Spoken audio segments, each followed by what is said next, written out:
자, 해상판 놓고 귀순 사건이 발생했습니다. 나흘 전이었죠? 오늘 19일이니까. 맞죠? 예. 15일 날 동해에서요, 그 북한 어선 한 척이 발견됐잖아요. 삼척 인근에서. 그때도 정치데스크 시간에 전해드렸어요.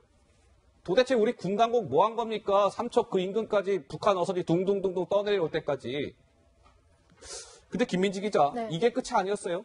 그렇습니다. 당초 삼척항 인근 바다에서 발견됐다 이렇게 좀 알려졌지만 그 사실에서 더 나아가서 부두의 정박까지 한 사실이 알려졌습니다. 그러니까 어선이 표류하다가 이제 바다에 떠 있는 채로 발견한 게 아니라 그 배가 저반까지 해서 이제 닻을 내렸다. 뭐 이런 얘기까지 나오고 있는 겁니다. 네네. 예를 들면 북방 한계선 NLL 밑으로 약 130km 아래 지점까지 내려와서 삼척항 방파제에 정박한 사실이 확인된 건데요.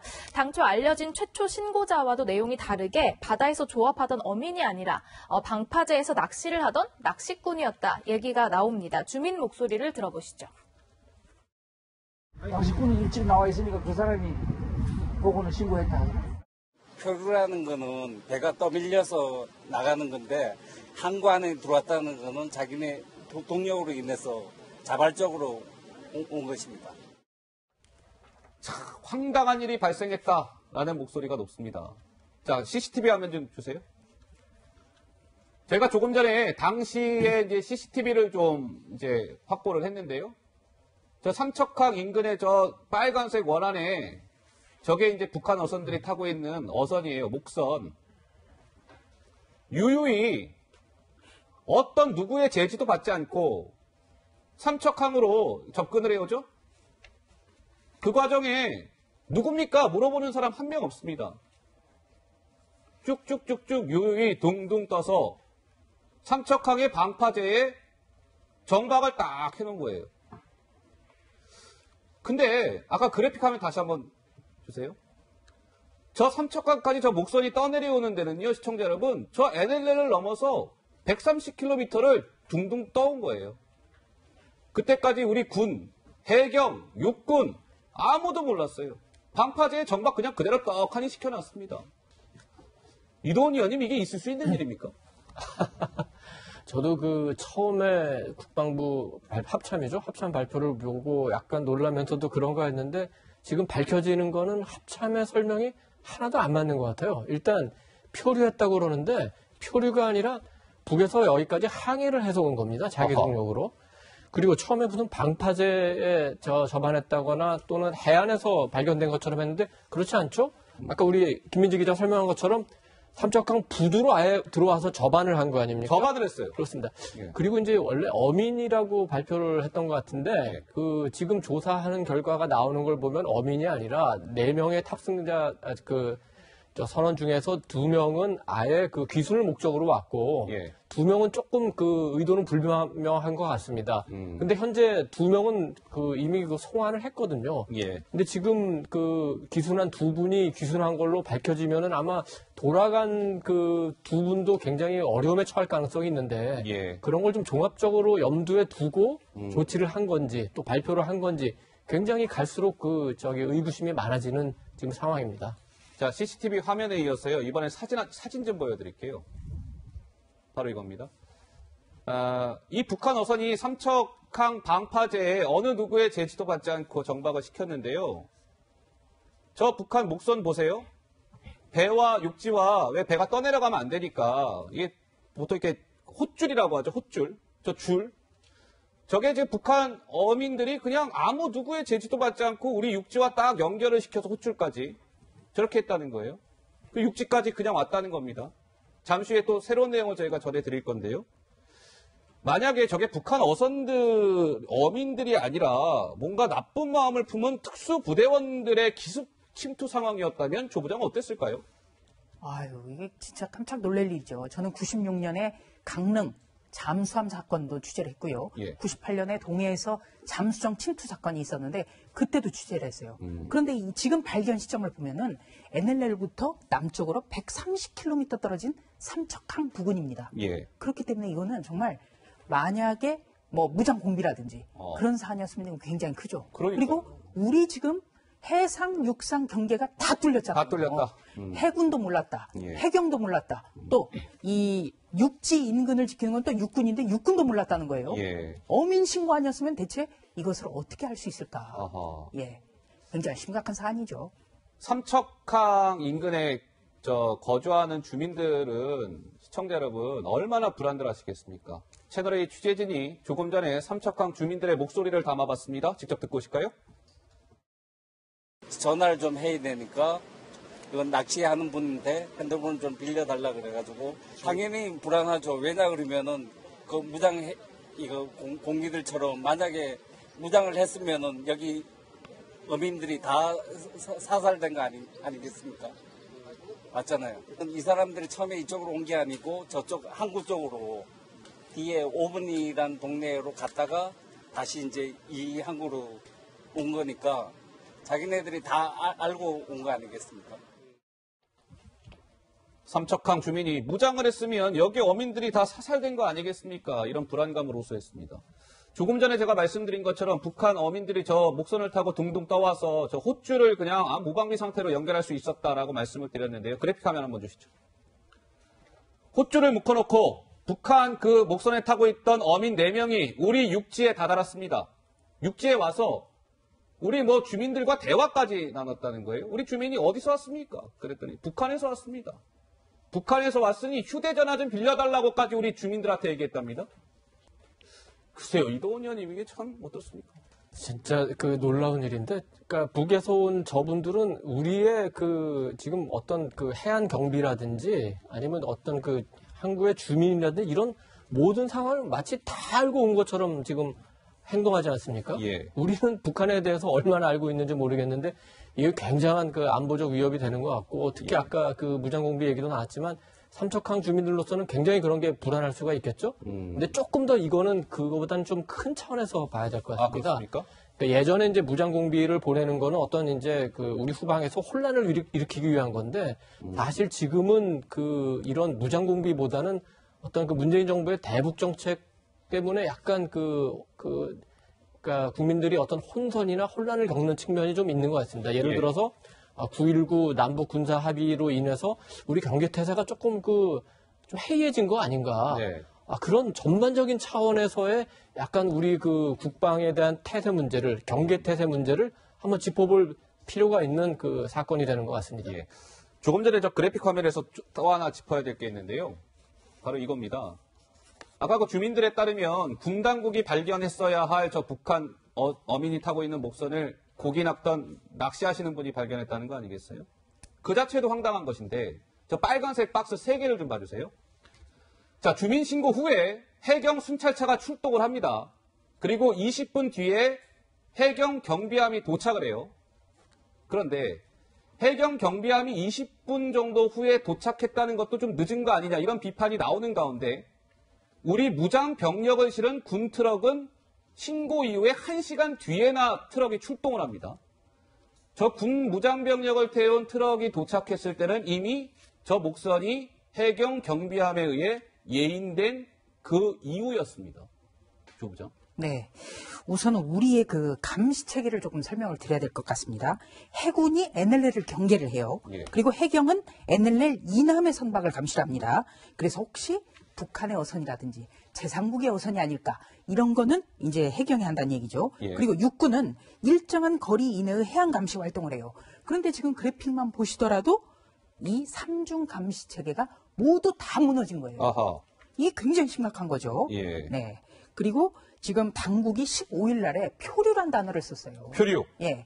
그런데 지금 CCTV 영상이라든지 이런 걸 볼 때 당시 상황이 저렇게 구체적인데 몰랐겠습니까? 예. 왜 표류란 단어로 그러면은 본질을 숨기려 한 것 아닌가? 예. 이런 비판이 나올 수밖에 없고요. 또 접안하고 하선까지 했는데 하선까지 이 사실도 며칠 동안 감췄습니다.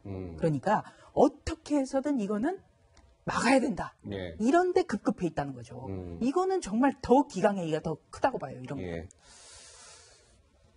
시청자 여러분, 7년 전에요. 노크 기순 사건 기억들 하시죠? 노크 기순. 김민지 기자, 해상판 노크 기순 사건 아니냐 이런 비판이 나오더군요. 네, 말씀하신 대로 7년 전이었습니다. 우리 측 GP 초소의 창문을 북한 부근 병사가 두드려서 이제 귀순 의사를 밝히면서 그랬죠. 노크 귀순이라는 말이 있었잖아요. 예. 그런데 이번에도 바다를 건너와서 귀순 의사를 밝혔다. 이런 점에서 해상판 노크 귀순이라는 말이 나오고 있습니다. 그리고요, 또 닮은 점이 당시에도 또 지금도 우리 앞에 바로 올 때까지 아무도 몰랐다는 점, 군 당국이 파악하지 못했다는 점도 판박이로 지적이 되고 있습니다. 네, 이도원 의원님, 네. 그래픽 화면 좀 잠시 주세요. 이게요, 오히려 저 전방에서 뚫렸던 노크 기순 사건도 문제지만 지금의 이건 더 문제일 수 있는 게 어쨌든 이제 NLL에서 130km까지 남아해온 거 아니겠습니까? 북한 목선이 후방까지 뚫렸다. 무인지경으로 후방까지 뚫렸다는 면에서 어떻게 보면 2012년 때보다 더 심각한 거 아니겠습니까? 그렇죠. 그 이른바 노크 기수는 그래도 최전방 초소에서 예. 그 일어난 일이고 거기서 후방으로 오기까지는 몇 단계의 포스트들이 또 있습니다. 거기서 걸러질 수도 있었던 문제죠. 근데 지금 그 삼척항 같은 경우에는 우리 지금 주민들이 살고 있는 도시로 바로 들어온 거 아닙니까? 예. 그리고 아까 그 조수진 부장이 잘 설명을 했지만 우리 해군, 해경, 육군이 대처하는 걸 보면은 3자 간의 정보 교류도 제대로 안 된 것 같습니다. 그래서 아마 육군이 1시간이나 늦게 출동한 것 같거든요. 예. 그래서 경계는 물론이고 우리 대응 시스템 이런 모든 전반적인 우리 해안 경비 시스템에 문제가 있는 것 같고 이 사건을 계기로 철저하게 한번 따져봐야 될 것 같습니다. 예. 여의도 정치권에서는 이런 비판의 목소리가 쏟아져 나왔습니다. 듣고 오시죠. 군이 해상 및 해양 경계작전 정상적으로 시행되었다고 자꾸 강변하는 것은 안보의식과 책임의식이 마비되었고 군 기강 또한 심각하게 해이해진 것으로 생각을 할 수밖에 없습니다. 정부에게 요구하겠습니다. 남북 군사 합의 즉각 폐기해 주십시오. 안보의 무장 해제를 가져온 국방부 장관 누구에게 책임이 있는지 본인이 물을 것이 아니라 즉각 사퇴해 주십시오. 여기에 더해져서 국방부 군당국이 그제 설명하면서요. 국민들에게 이번 사건에 대해서 축소 은폐 설명을 한 거 아니냐. 일종의 거짓말한 거 아니냐. 거짓말 논란까지 불거졌습니다. 처음에요. 그제 군당국이 이렇게 설명합니다. 북한의 그 어선의 높이가 이 파고보다 낮아서 이 우리 병사들이 파도로 인한 반사파로 인식을 했다. 그 목선을. 이렇게 얘기해요. 그러니까 저 얘기인즉슨 항구에서 최소 한 수 킬로미터 떨어진 거리에 있었다는 식으로 설명한 거 아니겠어요? 네. 근데 알고 봤더니 방파제까지 지금 하선했다는 거 아니겠습니까? 우선 이 해명도 굉장히 의문스러운데요. 예. 그러니까 북한의 어선 높이가 1.3m라고 합니다. 그런데 당일날 파고가 1.5에서 2m이기 때문에 감시 레이더로 감시가 안 됐다라는 얘기예요. 아하. 그런 레이더를 우리가 어떻게 믿습니까? 예. 그동안에는 해안 감시 레이더는 최대 10km까지 들여보다 볼 수 있다. 네. 이랬던 해군이거든요. 예. 어떤 게 말이 맞는 거예요? 이것도 말이 안 되는 거죠. 그리고 또 한 가지는 기동 않고 해류 속도로 떠내려왔다. 아까 말씀드린 대로 표류했다는 거예요. 예. 그런데 지금 정박도 했고 또 우리 어민들에게 휴대전화 빌려달라. 이런 이야기까지 한 거예요. 예. 무엇보다도 우리 국민을 속이는 군은 용납할 수가 없습니다. 아하, 예. 우리 국민 누구 믿고 다리 뻗고 잡니까? 예. 군 믿고 자는 거예요. 예. 그래서 지금 문재인 대통령이 읍참바속의 심정으로 여기에 관련된 군 인사들에 대해서 따끔하게 예. 금지를 해야 되는 겁니다. 왜냐하면 군의 임무는 경계태세입니다. 예. 네, 우리가 아무리 평화를 위한 협상을 하더라도 예. 군은 마지막 순간까지는 대치 국면에서 경계태세를 해야 돼요. 예. 군은 협상을 벌이는 그런 조직이 아닙니다. 예. 조금 전에요. 축소 은폐 논란 그래픽 화면 다시 한번 볼까요? 단적으로 시청자 여러분 한번 보여드릴게요. 국방부가 그제 이렇게 설명하죠. 기동을 않고, 그러니까 엔진 같은 게 이제 뭐 고장이 나니까 기동을 않고 이 해류 속도로 둥둥둥둥 떠내려오다 보니까 근무자들이 그 잘 식별을 못했다. 이렇게 설명했어요. 그제. CCTV 영상 좀 주세요.